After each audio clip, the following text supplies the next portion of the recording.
I just want to say hi, my name is Alli Ridley. I'd like to take a minute to thank the people of the Hunkaminam language group on whose territory I'm speaking you from. I work in Richmond as an Indigenous curriculum and pedagogy teacher consultant.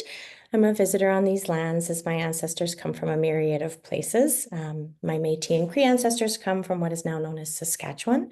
My Cherokee ancestors are from what is now known as Oklahoma, and I have ancestors who came from Canada, from Ireland and Norway. Together with Janice Novakowski, we embarked on a journey with 3 primary teachers to investigate how math and Indigenous ways of knowing and being can help us deepen our understanding and awareness of place.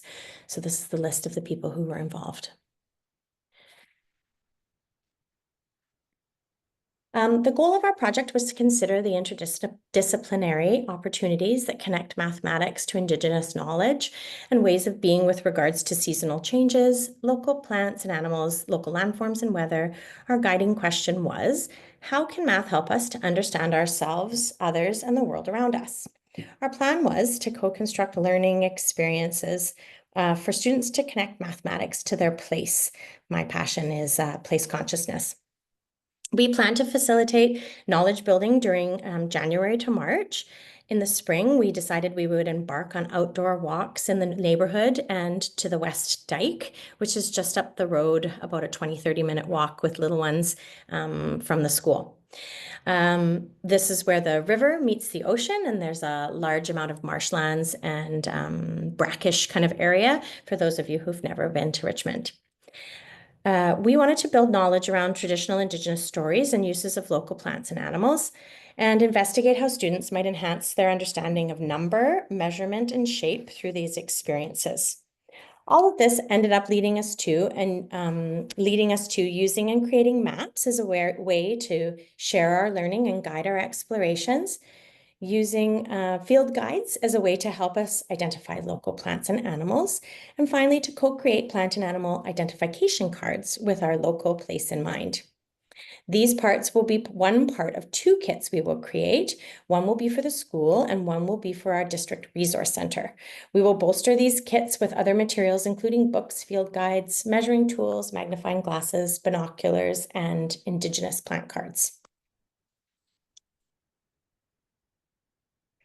If you're unfamiliar with Richard Wagmese's book, which I don't think you are after maybe our last session, The Animal People Choose a Leader, the book describes a race between the animal people with the goal of choosing a leader. The racers are to do 3 laps around a lake in rugged terrain, and although Waboose, who is Rabbit, entered just for the experience and was the slowest to complete the race, his slow pedagogy allowed him to really get to know his place, which enabled him to help the others get out of sticky situations they found themselves in during the race. We were inspired by the book and the Indigenous ways of knowing and being, and we wanted to be able to revisit a place, look closely, and invest time. Teachers, our next steps were that teachers would read the book to their students and collect reflections. They would also look at local maps and help students situate themselves. Consider how these themes might connect with other things they were learning in class, and the teacher consultants were to gather resources and support our investigations and walks. So Janice and I were tasked with getting things together, and the teachers were tasked with giving a little background knowledge to their kids. After reading the book, these were the guiding questions that emerged. How do we know a place, or how do we get to know a place? How can mathematics help us better understand ourselves and the world around us? And how can looking closely and often deepen our understanding of place? One of the classes was inspired to create a mural based on the book. This artwork is so beautiful. This is a 2-3 class, so you can see how hard they must have worked. The students started looking at maps and map books to deepen their understanding of their place and connect this understanding to distance and time. So these are all maps from the elementary school to where they would be on the dike, and you can see the ocean and the Fraser River, and this is a bit of a close-up of that.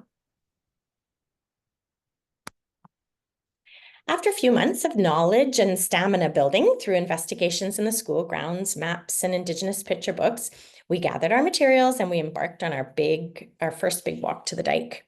So Janice had curated our little wagon full of field guides with local birds, trees, plant species.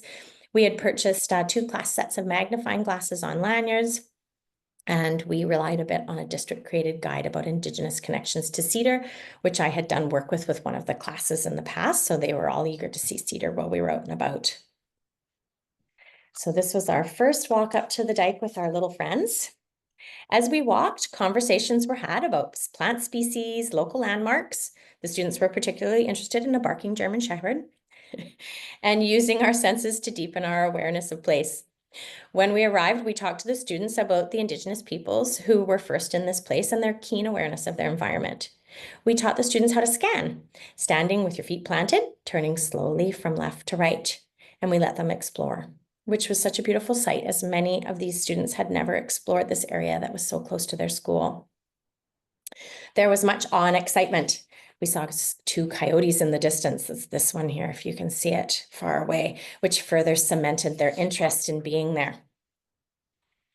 Many questions emerged, such as, how far is it to the dike? How many steps is it?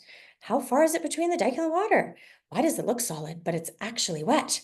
What are those round towers? How does radar work for boats? How big are coyotes? How fast are they? What were the coyotes doing? Anyways, you can see that there was a lot of curiosity about their place. All their teachers took the time to have them reflect on their visit and to think about their wonders. So this is a grade 1-2 class, really looking at what they saw and having these wonders pop up as they were going. This is the grade 2-3 students' responses. They did a beautiful bulletin board outside their classroom. Our next time together was split between time in the studio, which is Janice's home base, and looking at Indigenous picture books and more at maps and exploring their schoolyard for local plants and animals. We were looking for connections to our time at the dike. Students were able to get creative with map making to investigate map connections to mathematics. So Janice's studio is such an amazing place of exploration, and they were able to really get their hands dirty and start thinking about different ways that maps can help them and math can help with maps. Our second walk to the dike, the kids walked a little faster with more intention. We continued to look for landmarks to add to our communal map. We reminded them about the importance of listening quietly to not scare the wildlife away. We encouraged them to collect data about what they were seeing. We brought binoculars for all and worked on our scanning. We saw birds, no coyotes this time, and lots of plants. Janice took this little video, and I'll just take a minute to share it because it's so beautiful.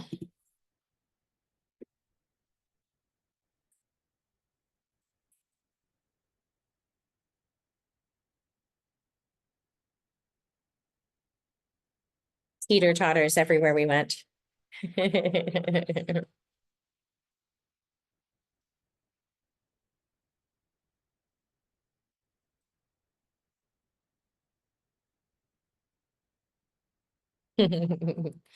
Okay. Janice then took all the data we had collected and organized it beautifully in the studio, connecting all the pieces of our inquiry into a visual representation of photos, maps, Hunkaminam words, student work, and loose parts. This visual representation served as an anchor for our project and a reminder to the students of all our work. During our next time together, students were given time to start working on art based on the plants and animals we had seen and collect data for our cards. They started looking at wingspan, patterns in bird calls, length, width, and height of plants, patterns on leaves and flowers. Some began considering life-size drawings and paintings. On our third walk, so much had changed. Students were interested in all that had bloomed and filled in, as well as all the new plants and animal species we encountered. They encountered more insects than before. They were able to look at more flowering plants and starts of berries. As you can see, these are the questions that guided us while we were there. And we saw another coyote, which was very exciting.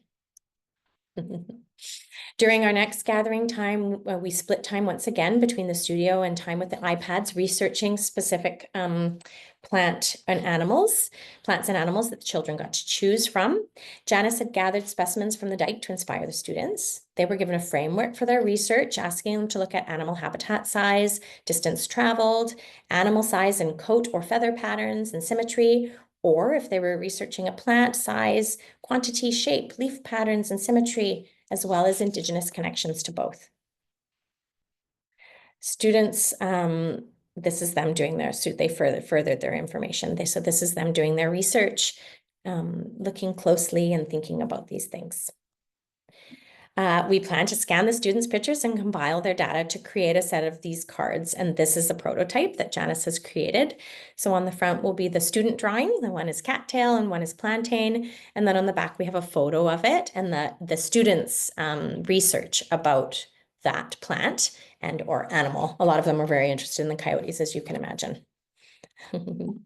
So what's next? We're going to complete our purchasing. We have one more West Dyke walk and exploration. We will have time in the studio to complete the plant and animal cards, and then we will be able to get the kits together and we'll wrap up our time together and have some reflections. In conclusion, this has been such a rich inquiry. We have changed directions a few times, allowing ourselves to be guided by the students' interests and in inquiry, while continuing to help them further their knowledge and understandings of mathematics connection to really knowing a place, as well as value Indigenous ways of knowing and being. Lovely. Thank you so much, Alli. We'll open it up now for dialogue and conversation.